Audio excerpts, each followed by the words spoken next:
Hello, friends. So, welcome to the first episode of Uncut Answers with Umesh. As I promised, that there will be the responsible personalities from the various fields, either they are national or international. So, in the very first episode, we have an international personality between us.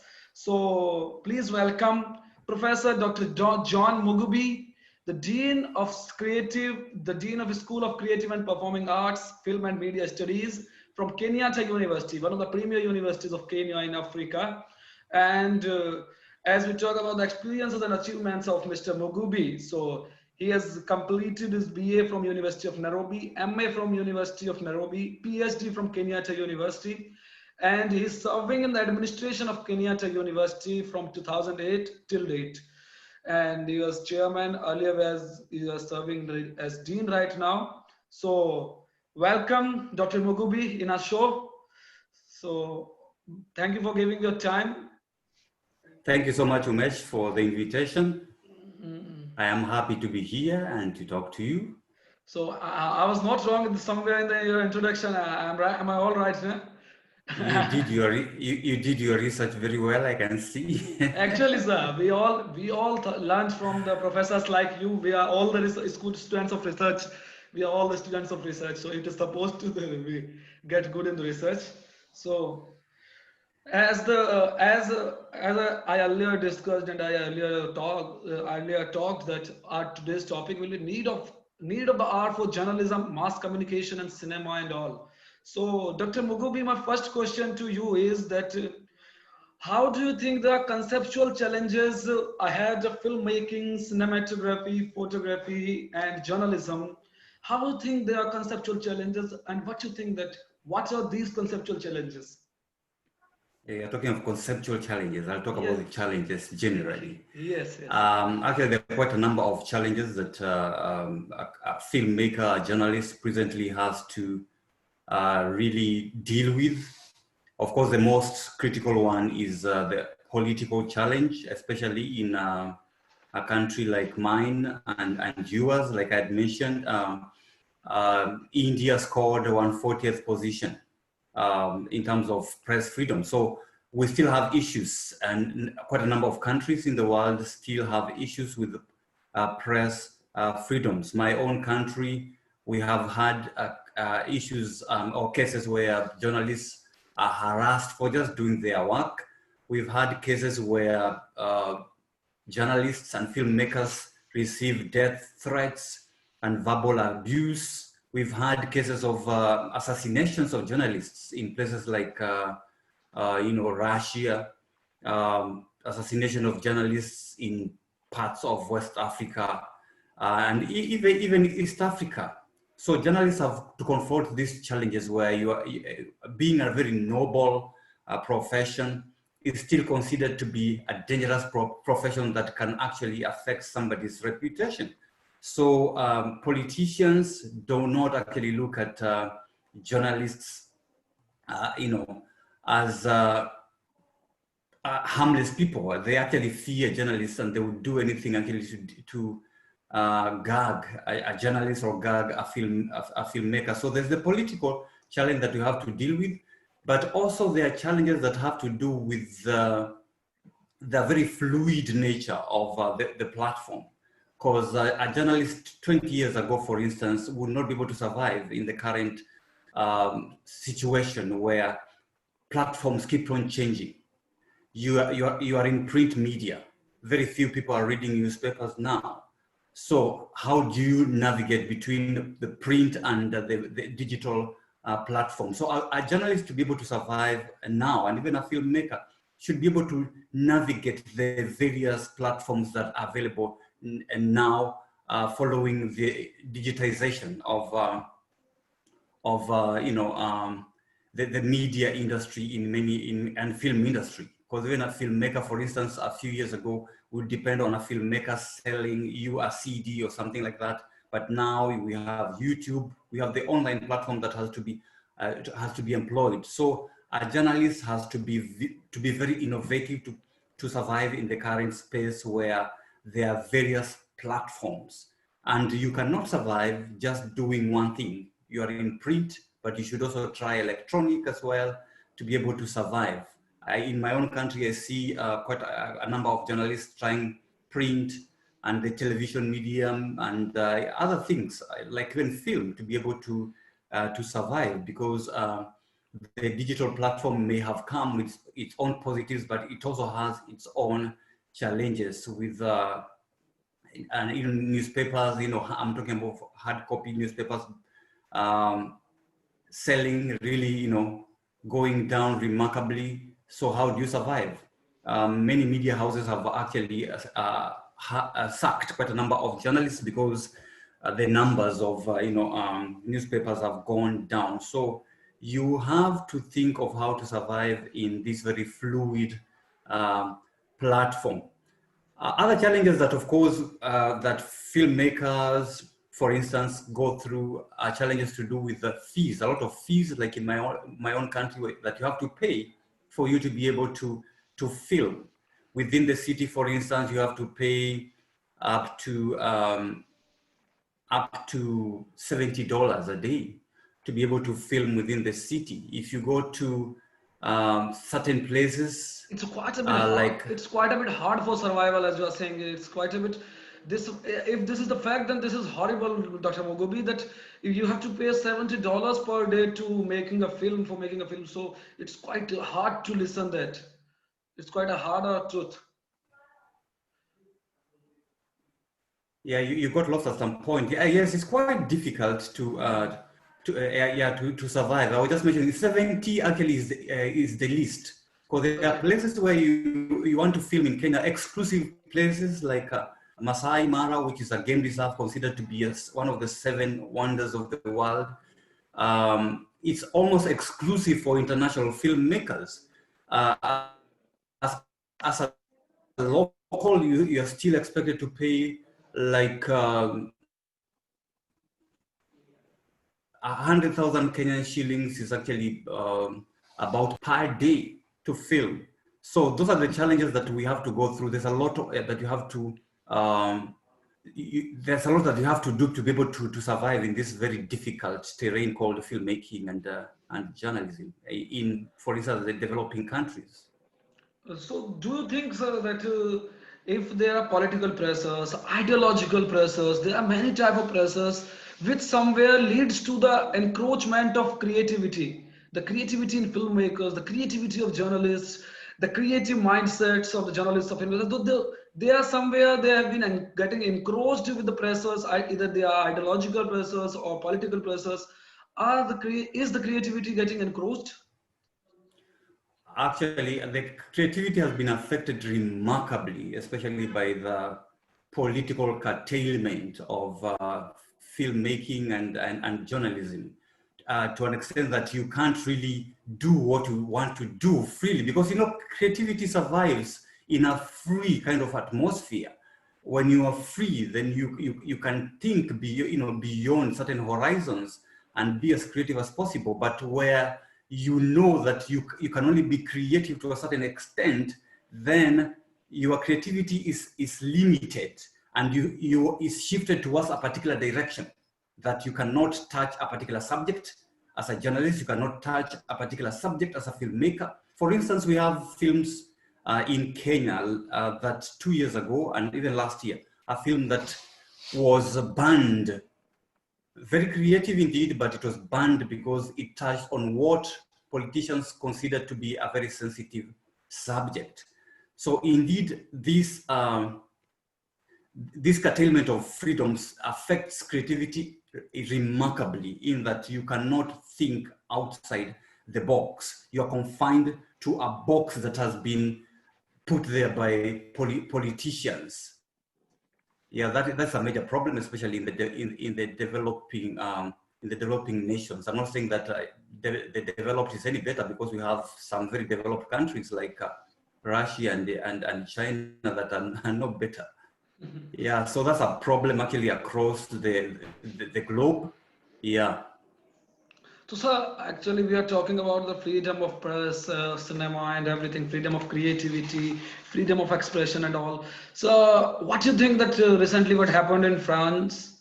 what happened in France, beheading of a history teacher, and later on Emmanuel Macron announced the bans and anything they announced, and there's a global Islamic outrage against Emmanuel Macron. So what do you think? How do you see this as again attacks on the Charlie Hebdo a few years back, attacks on the headquarters of Charlie Hebdo, now beheading of a history teacher?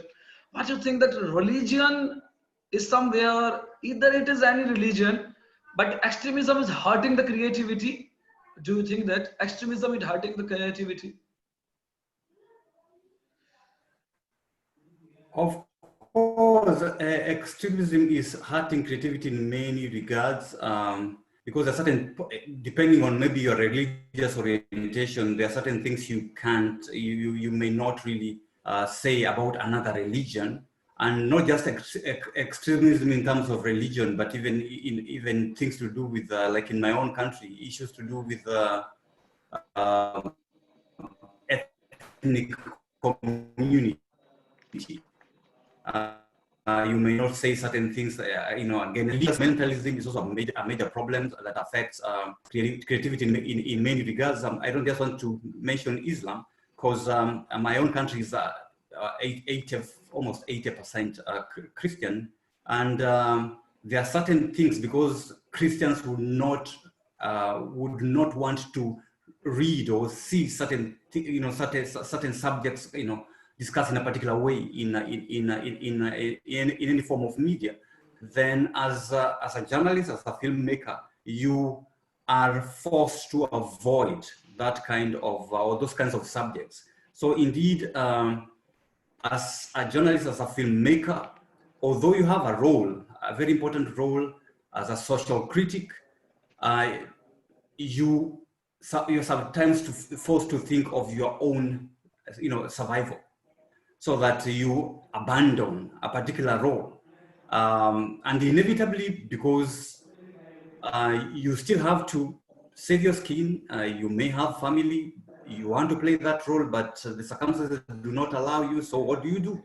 Do you only think of yourself, or also think of your family? So there's a major problem that we have to address, and it's a global problem. So, as you have been very practical in the ending of your answer. You have been very practical in the ending of your answer. But if we talk about journalism or filmmaking or anything else, that everybody thinks that I will be the man of principles, and I will be the man of principles. I will follow my principles and all. But later on, like for example, if a student comes in filmmaking or journalism, in the very beginning, he or she thinks that he will be the guy of principles. Okay, he will follow the principles exactly. But later on, when he exposed to the market, later on when he exposed to the practical world, then he realizes that, yeah, that this is not the journalism, this is not the filmmaking, that what I have studied in the books, that what my professors taught me. Then how can we find the solutions between this?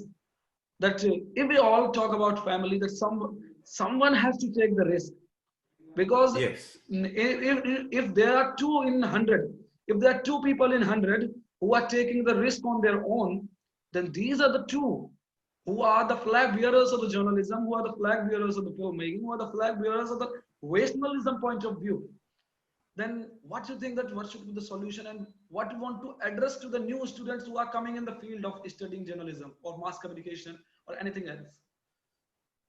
Yeah, thank you for that very difficult question. Oh, no, Yeah, nothing could be difficult for you. yes, it's difficult in the sense that, when I was talking about survival, we have our principles as journalists, we have principles as filmmakers, but there's the reality on the ground.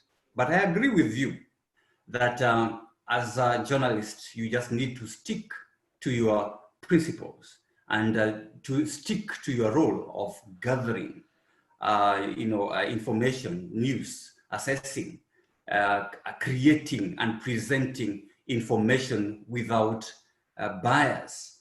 Because if we'll all be fearing, the political class, then we will not make any gains. Like I had mentioned before, as a filmmaker or as a journalist, you have several roles that you need to play, and sometimes it's just a question of risking and expecting anything, just doing what you are meant to do as a professional.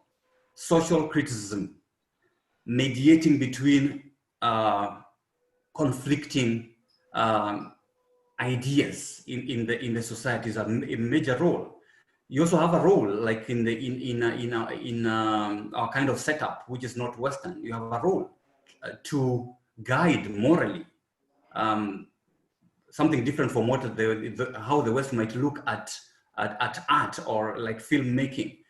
For us, it's important as a journalist also to be like a moral guide, so that you're not just, you may have the freedom, you may be, that's why I'm saying this, it's a difficult question in the sense that what sometimes some journalists simply do is to give the information the way it is. It's like you're giving just a photographic representation of what is on the ground. But you also have to assess, remember that whatever you're presenting might affect behavior, might affect attitude,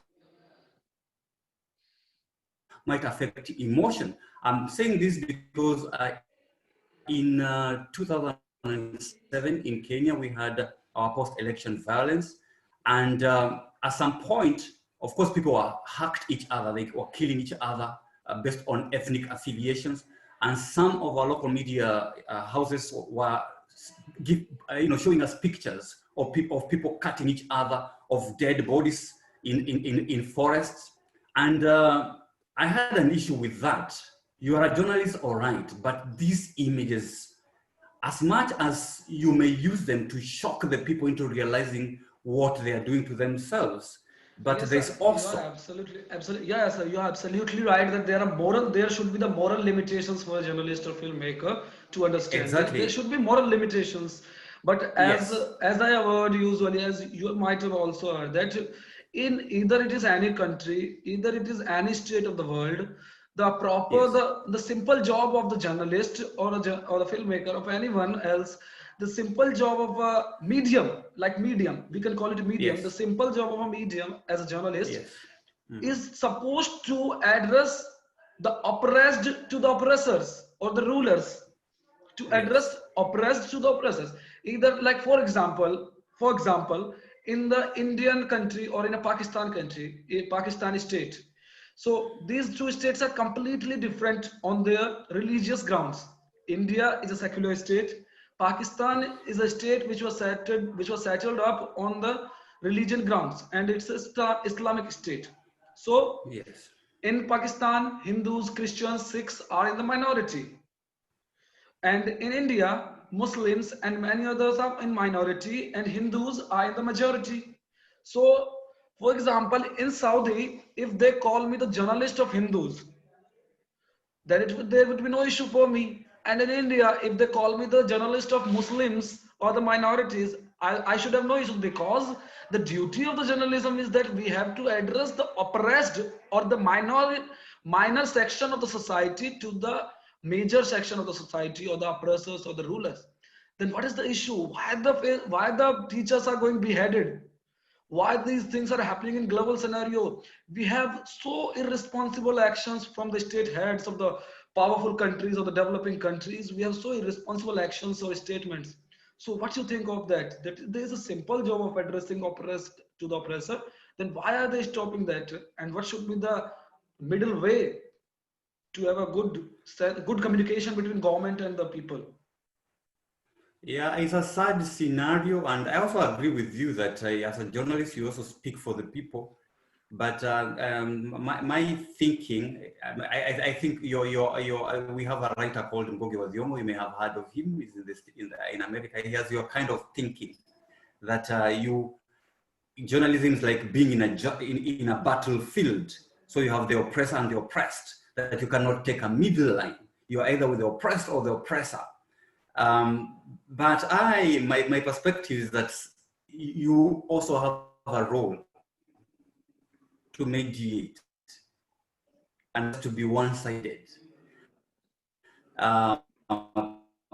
Because sometimes it's not always. Sometimes you may also get something sensible from the other side. So you can also help by mediating instead of just being one-sided all the time. But in terms of how some journalists are treated, sadly in certain countries, it's something that something so unfortunate, and it boils down to the to the political.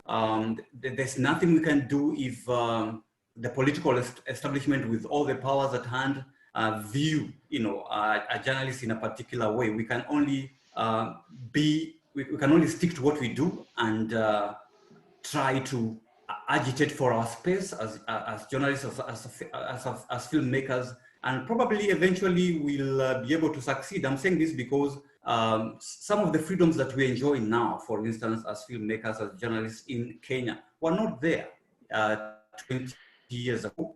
But slowly we've been pushing, and now we have more freedoms than you can imagine. You can write something about the president and not be imprisoned. That was not the case even 8 years back. It was not the case. So we should also understand that as much as we're talking about freedoms and all that, it's not an instant coffee kind of Yes, thing. exactly.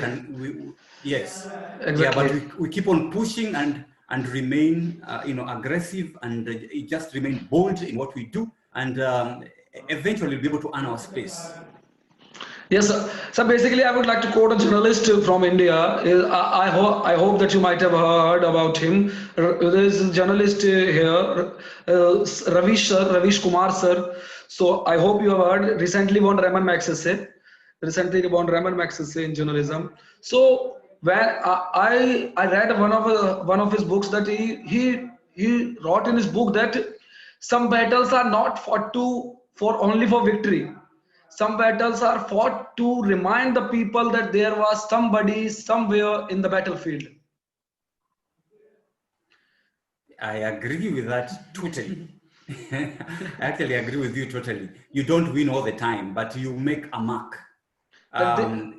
You may even lose in the battlefield, but you have made your point. So I agree with that totally, and that's what I'm saying. The journey is slow. We just need to go there and go forth and keep on fighting for our space as journalists, as filmmakers. We may not win, but we'll have made a point, and eventually, of course, we'll win. For instance, let me just maybe give an example of what women in my own country have gone through. They 3 decades back, they were not even voting, but they've been fighting for their rights, and now as we speak, they have all the rights. We have ministers, female ministers and all that.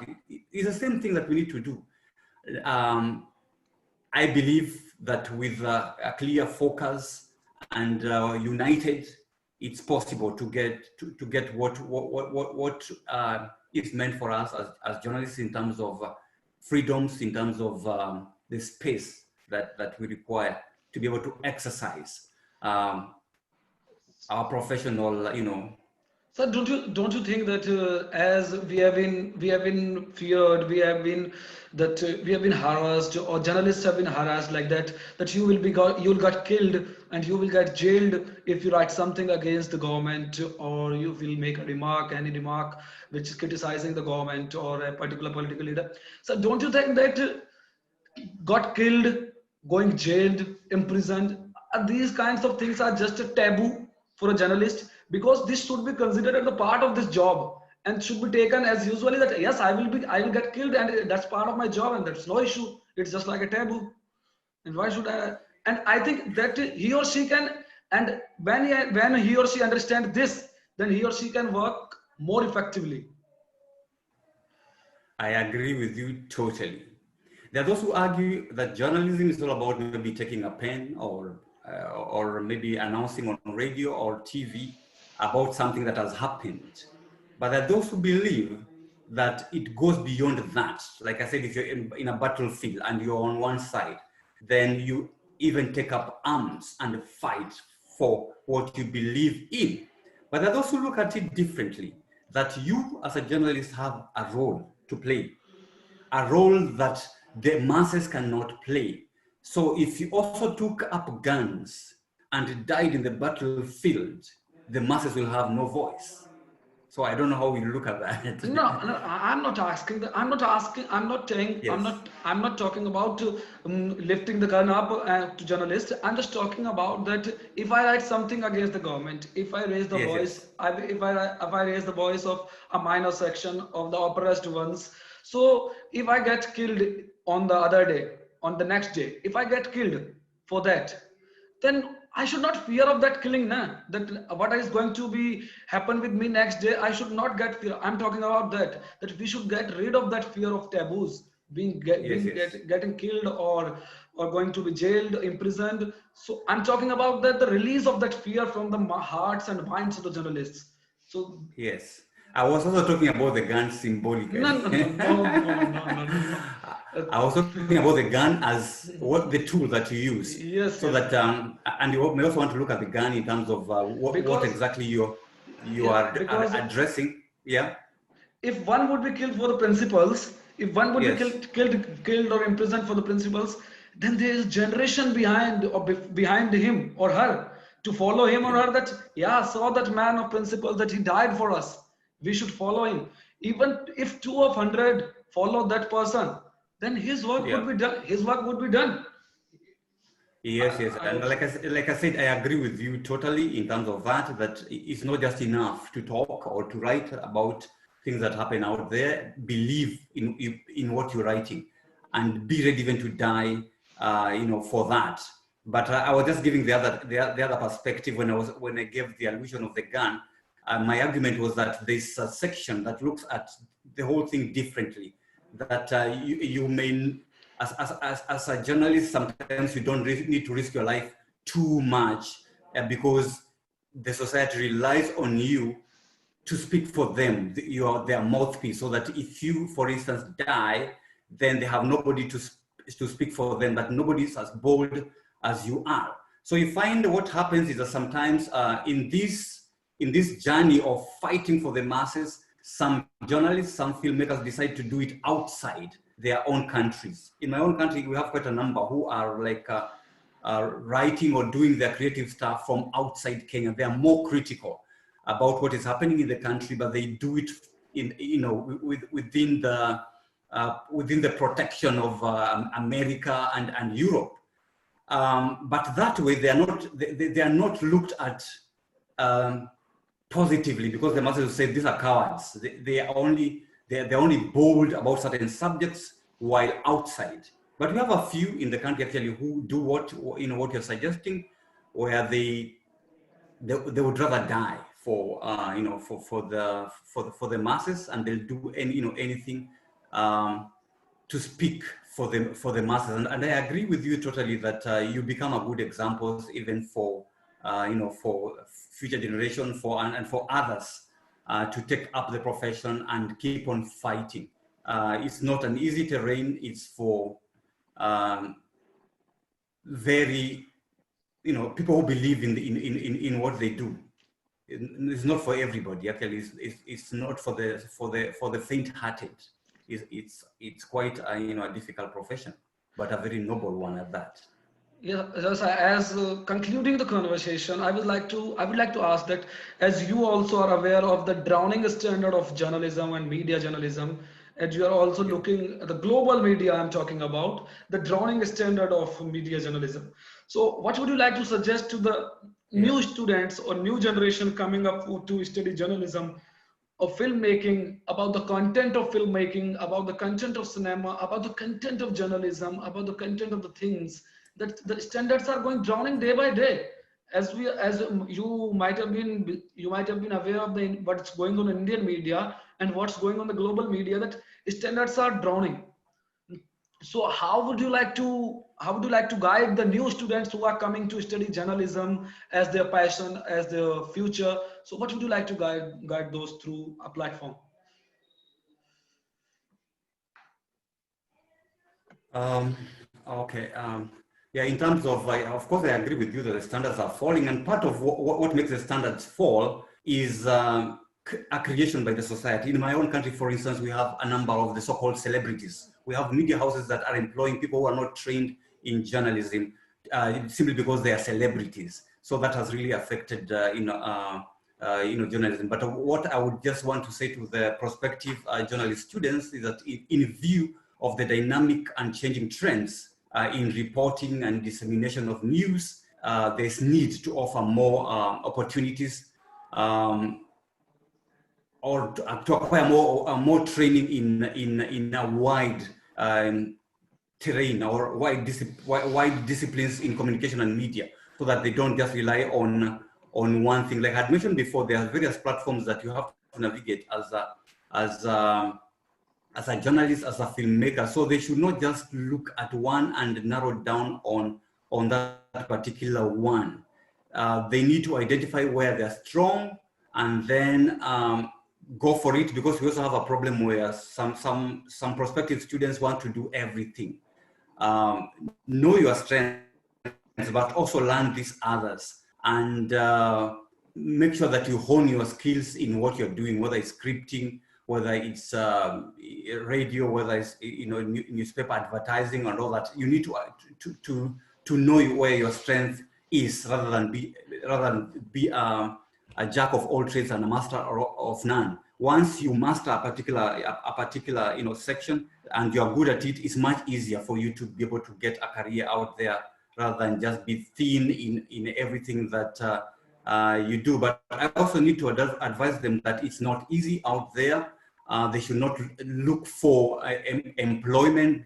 The digital platform has really given opportunities for journalism students to be able to start their own small kind of TVs through YouTube or all that. So they should not just think of being employed, but starting a product that is quite unique in many regards.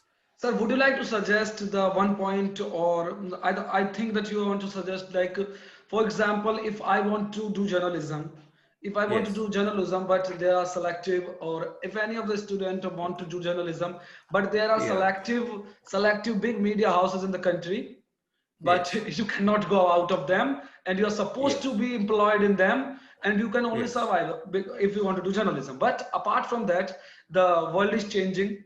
Everything is on the social media, Facebook, Twitter, Google News, and everything is there, like the portal. So would you like to suggest one point, or would you like to support one point to the students that they can do journalism? Like if I or anyone else want to do journalism, can they do journalism on social media for a platform in a freelance manner, and for his or her regular earnings for a life? So he can stick to the academics.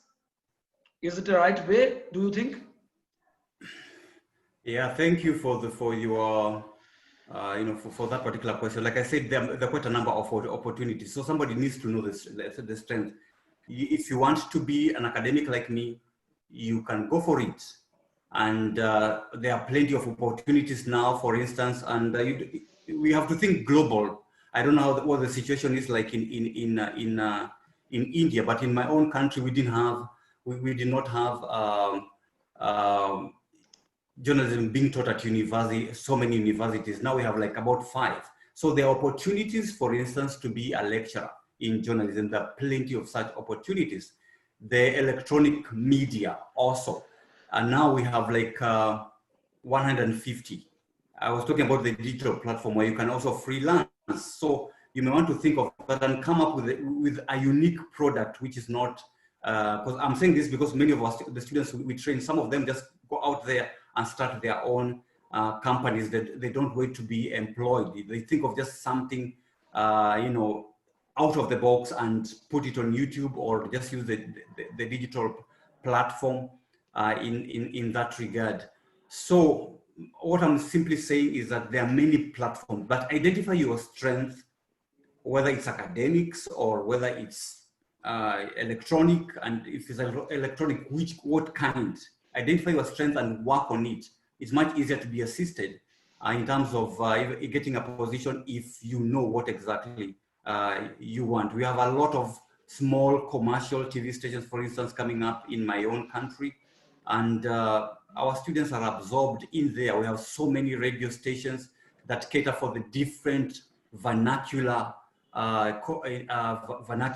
and that's one way you might also want to think about it. So there are plenty of opportunities still. Like I said, you don't have to think local, India or Kenya.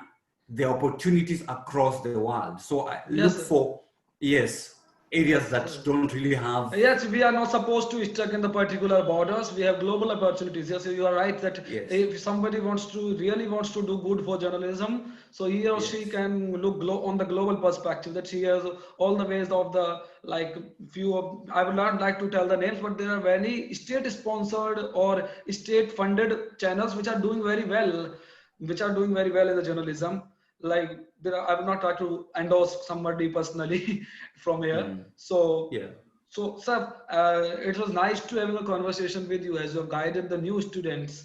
So it's very nice that somebody on the show in the very first episode has shown a vision to the students that they have a good future in journalism. They don't need to demoralize, and they have a good. And I would like to suggest that they should add you on the Facebook. That there's a very good professor who can have a good mindset or who can teach you very good about the journalism or the optimism of journalism. So it was having a great conversation. It was nice to have a great conversation with you. So, sir, what would you like to conclude all this conversation? So, sir, I would like to have your concluding remarks. Okay, thank you, Umesh. Once again, let me thank you for this invitation. And mine is just to encourage, especially people who are in the area of journalism or filmmaking. I'm just underscoring what I said before. We have a role to play in society. If you believe in it, go for it. That is my parting shot. Yes, and I wish them well. And of course, let us connect. Where they need my assistance, I am there. Thank you. Okay, sir. So please, I would like to appeal, or I would like to have some advertisement from you. Sorry for that, or don't mind for that. That please tell the students or everyone who is viewing this conversation to like, subscribe, or support to our channel, so that we can go ahead and I can go ahead in this initiative that I started. And you are the guest of the very first episode of our show, Uncut Answers with Umesh. So please, I would like to have your concluding remarks to my viewers for a channel.